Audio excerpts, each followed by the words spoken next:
తిరుపతి జిల్లా కళ్లత్తూరు గ్రామంలో వరద బాధితులకు ఆపన్నహస్తం అందించారు దాతలు. సత్యవేడు నియోజకవర్గం కోఆర్డినేటర్ శంకర్రెడ్డి ఆధ్వర్యంలో లక్కీస్ చారిటబుల్ ట్రస్ట్ అధినేత సాయిరాం సుమారు 500 మందికి పైగా కుటుంబాలకు గ్యాస్ స్టవ్లను వితరణగా అందజేశారు. చెరువుకు గండిపడి ఊర్లు మొత్తం మునిగి ప్రజలు నేటికి తీవ్రంగా ఇబ్బందులు పడుతున్నారని తెలిపారు.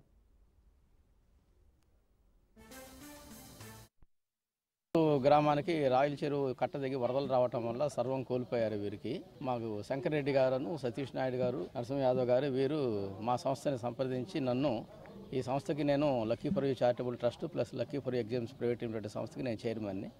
నన్ను వీరు అడిగారు, ఆ ఊరికి మీరు ఏదో ఒక సహాయం చేయాలి, అందరూ బట్టలు అవన్నీ ఇస్తూ ఉంటారు, వాటికన్నా కూడా మీరు ఒక గ్యాస్ స్టవ్ అనేది ఇస్తే వారికి చాలా ఉపయోగంగా ఉంటుంది, మీరు ఆ గ్యాస్ స్టవ్ ఏర్పాటు చేయండి అని చెప్పారు. బట్టి వీరు మేము 500 ఫ్యామిలీలు ఉన్నాయని చెప్పారు. మీరు 500 ఫ్యామిలీలకు కూడా మేము గ్యాస్ స్టవ్లు ఏర్పాటు చేసి ఈరోజు ఇవాళ వీరు శంకర్రెడ్డి గారు, నరసింహ యాదవ్ గారు, సతీష్ నాయుడు గారు ఆధ్వర్యంలో మేము ఇక్కడ గ్యాస్ స్టవ్లు పంపిణీ చేయడం అనేది జరుగుతున్నది మా సంస్థ తరఫున. ఈ నెల 6వ తారీఖున మన రాయల చెరువు తెగిపోవడంతో మన కళ్లత్తూరు హరిజనవాడ యాక్చువల్గా ఒక 5 అడుగుల నీళ్ళు వచ్చి చాలా సర్వం కోల్పోయారు. సర్వం కోల్పోయిన తర్వాత ఈ గ్యాస్ స్టవ్లన్నీ కూడా కొట్టుకుని వెళ్ళిపోయి మేము వచ్చినప్పుడు ఇక్కడ మా యొక్క పార్టీ నాయకులు మన మునుస్వామి యాదవ్ గారు మిగతా మా వాళ్ళందరూ కలిసి రిక్వెస్ట్ చేశారు. ఈ విధంగా వాళ్ళు ప్రతి ఒక్కరు అడుగుతున్నారు హరిజనవాడలో కొద్దిగా సపోర్ట్ చేయండి అని. నేను మా స్నేహితుల ద్వారా వాళ్ళు రిక్వెస్ట్ చేశాము. అందరం కలిసి రిక్వెస్ట్ చేస్తే వాళ్ళు కూడా సానుకూలంగా స్పందించి ఈరోజు వాళ్ళకి కావాల్సిన గ్యాస్ స్టవ్లు అరేంజ్ చేయడం జరిగింది.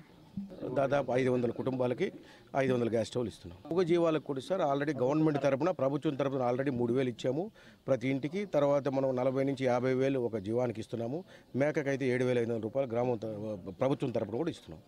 సో వాళ్ళకి ఏమి కావాల్సిన ఆదుకోవడానికి మా సీఎం గారి దృష్టికి తీసుకెళ్ళాము.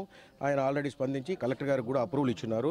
ఇమీడియట్గా ఏమైతే జీవాలు వెళ్ళాయో ఆ జీవాలకి కాంపన్సేషను ప్లస్ మేకలు వాటికి కూడా కాంపన్సేషను, ఏమైనా ఇల్లు లేదన్నా డెమాలిష్ అయ్యింటో కూడా వాటికి కూడా కాంపన్సేషన్ ఇవ్వడానికి ప్రభుత్వం సర్వం యాక్సెప్ట్ చేసింది.